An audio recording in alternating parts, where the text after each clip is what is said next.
40 years ago, Jane and I hit the road to discover America's food highways.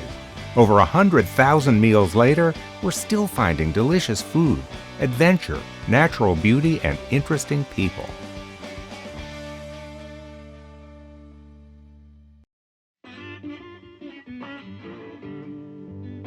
Route 66. Not every road has a personality, but this one sure does.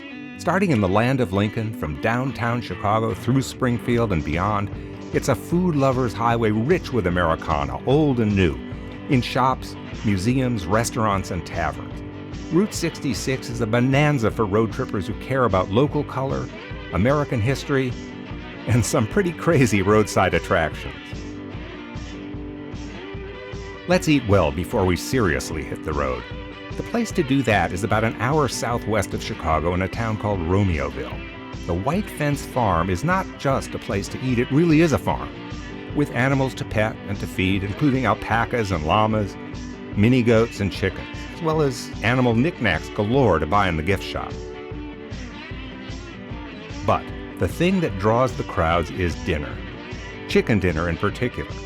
Chicken dinner with all the fixins.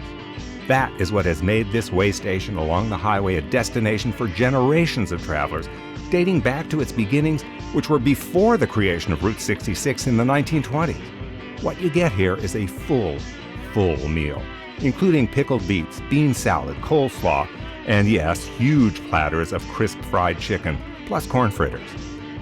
It's not quite all you can eat, but no one in history has been known to leave White Fence Farm with appetite intact. Golden fried chicken is what put White Fence Farm on the map, but this part of the Midwest is famous for its hogs too, and the char-broiled pork chop, nearly a full pound, is a hunk of meat to be reckoned with. Let's continue down through Joliet, aiming for the town of Pontiac. We're a community that's located on Route 66, the historic road, the Mother Road. And people come here from around the world because they want to experience the freedom of the open road. People just love to come here and get on it and just go and experience that freedom.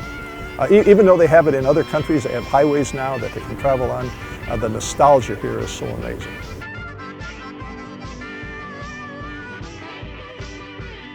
Next stop, Springfield.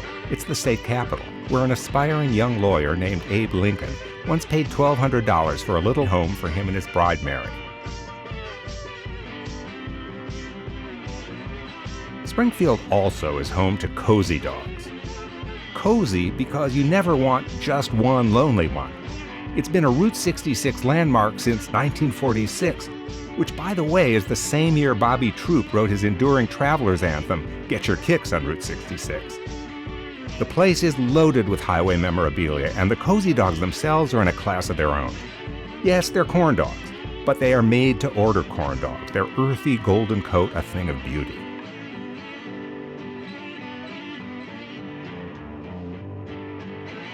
Another essential dish, unique to Springfield, can be savored at a friendly pub called Darcy's Pint. Here you'll find a vast selection of stouts, ale, porters, malts, and lagers, and a curious dish that is unknown anywhere else, the Springfield Horseshoe. The horseshoe is Texas toast. It's your choice of meat, fries, and homemade cheese sauce over the top.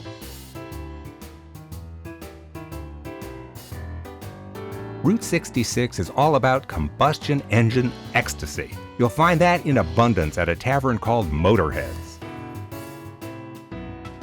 This is Route 66 Motorhead's Bar and Grill, and I've been a car guy my whole life, so I decided I finally want to do a bar and grill, and I just did that for everything with cars. The cool thing is a lot of the stuff around this whole place is Springfield, because Springfield's a racing history town. Motorhead's is proud of its pizza, what it calls high-performance pizza. There are dozens of beers on tap in bottles and in cans, and the sights around the dining room are in fact as much a motoring museum as they are restaurant decor. As you might expect, the food served here is not for Epicurean fuss budgets. It's hearty fare from a menu that is actually titled Owner's Manual.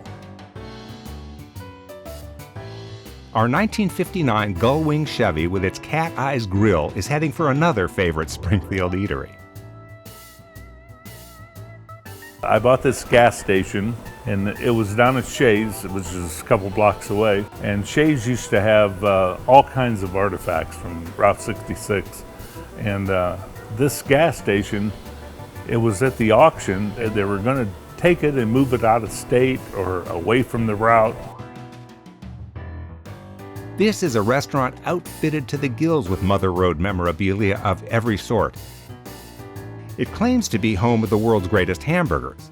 It also boasts of the tastiest thin crust pizza in town, and it really is thin. Or simply fork into a plate piled high with pasta. Fun, fun, fun till Daddy did take the T-Bird away.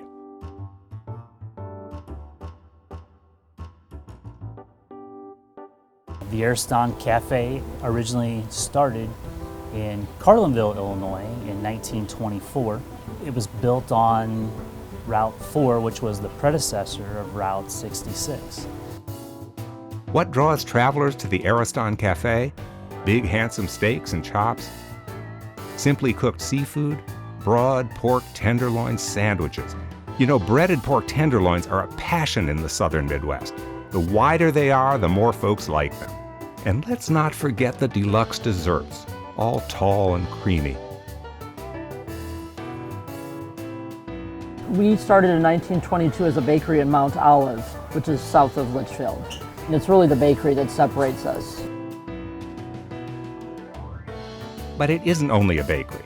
Here you'll find great overstuffed breakfast sandwiches big enough to require a knife and fork, and even some big healthy salads for lunch. Not surprisingly, Jubelt's has its own unique take on the Springfield horseshoe. Words of warning: do not come to Jubelt's unless you are packing plenty of appetite.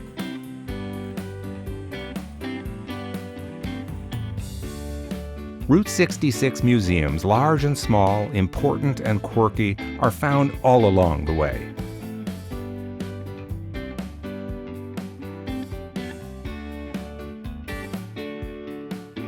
Halfway between Springfield and St. Louis, let's make one last stop at a roadhouse that's had many names since it opened in the 1930s. Ernie's, Scotty's, Tourist Haven, and now Wheezy's Route 66 Bar and Grill.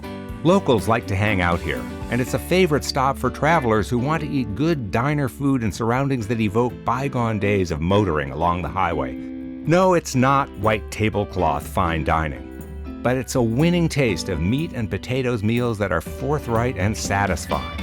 Repeat visitors swear by the fried chicken.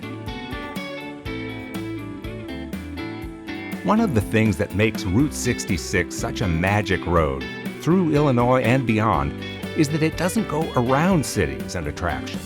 It takes you right to them. That's why Route 66 is known as America's Main Street.